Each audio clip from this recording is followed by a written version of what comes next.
अगर आपको स्किन के ऊपर ग्लो चाहिए, डार्क स्पॉट्स बिल्कुल ख़त्म करने हैं, तो ये वीडियो आपके लिए हेल्पफुल हो सकती है। आज मैं बात करूंगी दी ऑर्डिनरी L-Forbutine 2% L-Ascorbic एसिड 8% के बारे में। तो जी हाँ, ये कंटिन्यू हो गया है, ये दोबारा से लॉन्च हो गया है। तो अब मैं बताती हूँ कि ये मुझे कैसा लगा है। हेलो एवरीवन, अस्सलाम वालेकुम। मैं मदिया और मेरे चैनल का नाम है स्टे विद मदिया और आज मैं हाजिर हूँ एक नई वीडियो के साथ। और आज मैं आपको बताने वाली हूँ कि दी ऑर्डिनरी L-Forbutine 2% L-Ascorbic एसिड 8% जो कि मेरा मोस्ट फेवरेट एक प्रोडक्ट है दी ऑर्डिनरी में से। ये डिसकंटिन्यू हो गया था, ये दोबारा से रीलॉन्च हुआ है। क्या इसमें चेंजिंग आई है, क्या हुआ है, सब कुछ पता चलेगा इस वीडियो में। पहले जब मैं इसको यूज़ करती थी तो मुझे जो है इसके बहुत ही अमेजिंग रिजल्ट मिलते थे। जब मैं इसको फेस पर लगाती थी तो एक हीट सेंसेशन फील होती थी और जैसे गर्माई कहते हैं ना, गर्माइश सी फील होती थी स्किन के ऊपर और बहुत ही ज़बरदस्त किस्म का ग्लो ही आता था। डार्क स्पॉट्स तो ऐसे ऐसे ख़त्म हो जाते थे इसके यूज़ से। लेकिन इनका जो ये लेटेस्ट बैच आया है, इससे मुझे ना हीट सेंसेशन फील हो रही है फेस पे और ना मुझे स्ट्रॉन्ग ग्लो मिल रहा है, बिल्कुल भी नहीं। ये पहले जैसा सिरम बिल्कुल भी नहीं रहा, बिल्कुल भी नहीं। तो अब मैं आपको बताऊंगी कि ऐसा क्यों हुआ है, पुराना वाला डिसकंटिन्यू क्यों किया था और नया बैच क्यों बनाया है, क्या इसकी फॉर्मुलेशन चेंज की है और अगर की है तो क्यों की है, क्या इसके साथ क्या है, सब कुछ पता चलेगा आपको इस वीडियो में। पहले बात करते हैं कि जब पहले वाला बैच में इसका यूज़ करती थी तो स्किन पे हीट सेंसेशन फील होती थी। ये नॉर्मल है और क्योंकि ये एक्टिव इंग्रेडिएंट होता है तो ये जब हीट सेंसेशन फील होती है तो आप समझ जाओ कि ये सिरम अमेजिंगली वर्क करने वाला है, स्ट्रॉन्ग ग्लो आपके चेहरे पे आने वाला है। और ग्लो की बात करें तो जो ये सिरम्स होते हैं ना, ये कोलेजन को बूस्ट अप करते हैं, मेलानिन के प्रोडक्शन पे काम करते हैं, जिसकी वजह से आपको डार्क स्पॉट्स पे भी रिजल्ट नजर आते हैं और ग्लो तो स्ट्रांगली किस्म का मिलता है। और जब सेंसेशन फील होती है, नॉर्मल बात है, उससे पता चल जाता है कि ये सिरम आपका बेस्ट है और बेस्ट वर्क कर रहा है। बेसिकली पहले का जो बैच था ना, वो बहुत ही सेटिस्फाइंग था और रियली मैं बहुत ज़्यादा इम्प्रेस थी इस सिरम से क्योंकि मुझे बहुत अच्छे रिजल्ट इसके मिलते थे। और जब तक ये डिसकंटिन्यू नहीं हुआ था, मैं इसको यूज़ कर रही थी। पता नहीं मैंने कितनी बॉटल्स इसकी यूज़ की होंगी, कितनी बॉटल्स मैंने खाली करके फेंकी होंगी, मुझे खुद भी याद नहीं है क्योंकि मुझे इतना पसंद था। अब जब मैं इसका ये न्यू बैच यूज़ कर रही हूँ तो ये कोई हीटिंग सेंसेशन फील नहीं करा रहा, ग्लो इतना स्ट्रॉन्ग नहीं आ रहा। इसका फार्मूला जो है बिल्कुल नॉर्मल हो गया है, एक आम विटामिन सी की तरह से। तो इसकी फॉर्मुलेशन चेंज की है, तो जान लेते हैं क्यों।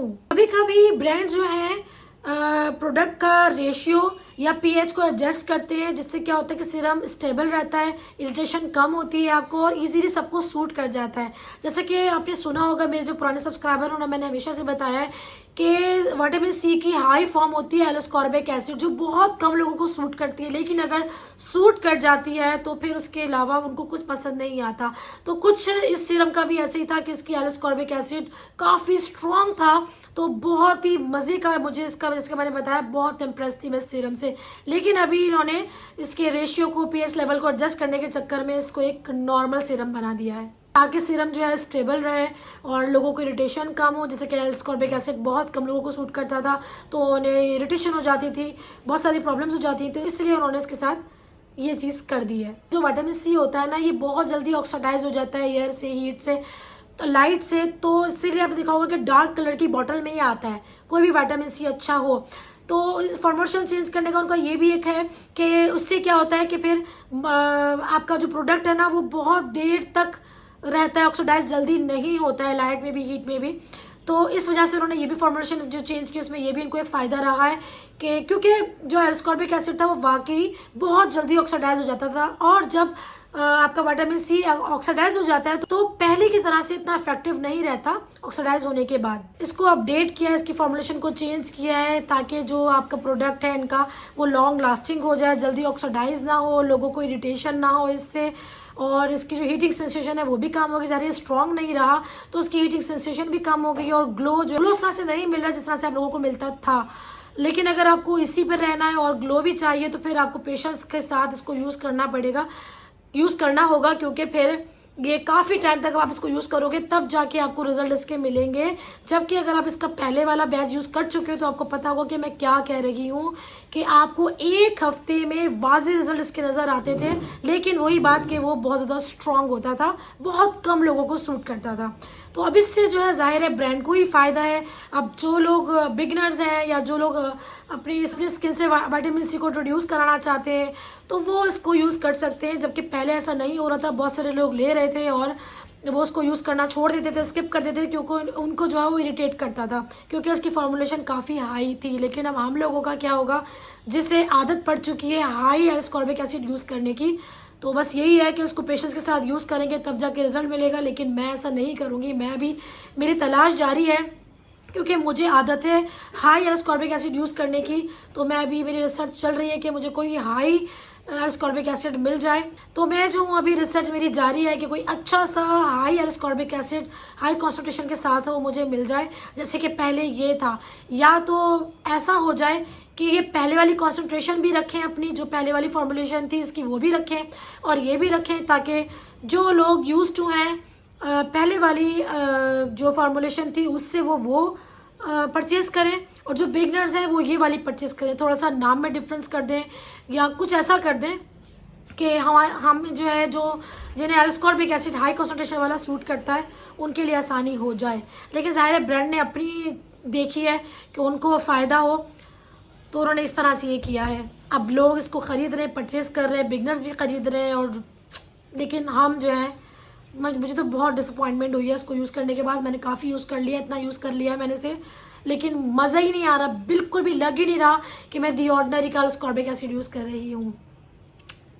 तो अभी मैंने रिसेंटली एक वीडियो बनाई थी, सब पूछा था आप विटामिन सी कौन सा यूज़ कर रही है, तो मैं दी ऑर्डिनरी का ये यूज़ कर रही हूँ। दी ऑर्डिनरी का यूज़ कर रही हूँ, एल्फॉर्बिटिन 2%, एस्कॉर्बिक एसिड 8%। लेकिन सच बताऊँ तो अब ये नाम का ही रह गया है, मुझे इसके बिल्कुल भी रिजल्ट पसंद नहीं आ रहा है। तो ये बस एक बॉटल फिनिश करने के बाद मैं इसको दोबारा बिल्कुल परचेज़ नहीं करूँगी, क्योंकि मुझे हाई एस्कॉर्बिक एसिड कॉन्सेंट्रेशन जो है ना इसकी, वो पसंद आता है। तो इसलिए मुझे तो ये पसंद नहीं आया। लेकिन जो लोग चाह रहे थे कि हम दी ऑर्डिनरी का यूज़ करें, विटामिन सी और एस्कॉर्बिक एसिड यूज़ करें और उसके मतलब सूट हो जाए, मेरी स्किन पे इरिटेशन ना हो, तो वो डेफिनेटली इसको ट्राई कर सकते हैं। तो उनको ये सूट कर जाएगा इजीली, क्योंकि अभी नॉर्मली विटामिन सी की तरह ही हो गया है। एस्कॉर्बिक एसिड वाली इसमें कोई बात नहीं रही, क्योंकि अभी स्ट्रॉन्ग नहीं रहा। तो मुझे तो अब सच में बहुत बुरा लग रहा है, तो मैं इसको नेक्स्ट टाइम बाय नहीं करूँगी। तो ये थी मेरी छोटी सी वीडियो, उम्मीद है आपको पसंद आएगी। पसंद आए तो क्या करना है, इस वीडियो को लाइक, मेरे चैनल को सब्सक्राइब। फिर मिलूंगा नेक्स्ट वीडियो में, तब तक के लिए अल्लाह हाफ़िज़।